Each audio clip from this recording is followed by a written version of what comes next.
వరంగల్లోని పేరు మోసిన హోటల్స్, రెస్టారెంట్లలో ఫుడ్ కల్తీల గురించి చాలా చూసి ఉన్నాం.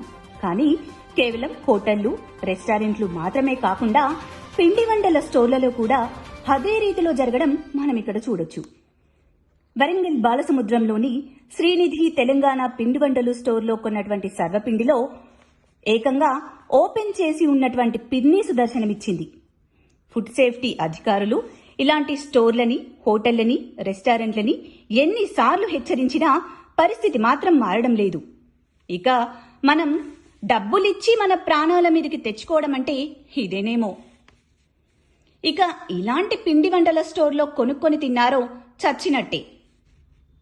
అంతేకాదండి, ఇలాంటి పిండి వంటలు కొంటే 1000, ఇక అవి తిన్నాక అయ్యే ఖర్చులు లక్షలే. అది కాక ప్రాణాలతో ఉంటామో లేదో కూడా తెలియని పరిస్థితి. ఇక ఇలాంటివి జరగకుండా జాగ్రత్తగా చూసుకోవాలి అని అడిగితే అక్కడ శ్రీనిధి పిండి వంటలు వాళ్ళిచ్చిన సమాధానం, మేమసలు పిండి వంటలు చేసేటప్పుడు గాజులే వేసుకోనివ్వం, మరి ఈ పిన్నిసు ఎలా వచ్చిందో అని అక్కడ వాళ్ళు అడగడం ప్రశ్నార్థకంగా మారింది. మన తెలంగాణ పిండి వంటలలో సర్వపిండికి ఒక ప్రత్యేకమైన స్థానం ఉంది.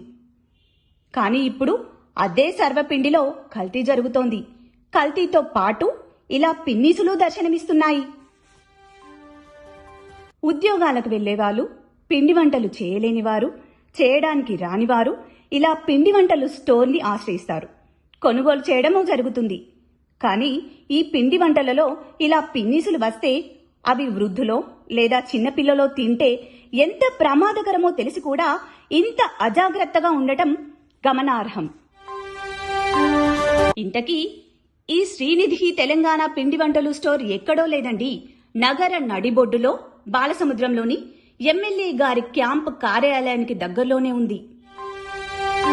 ఇక ఈ విషయం పైన వరంగల్ అధికారులు, నాయకులు, ఫుడ్ సేఫ్టీ అధికారులు ఎలాంటి నిర్ణయం తీసుకుంటారో వేచి చూడాలి.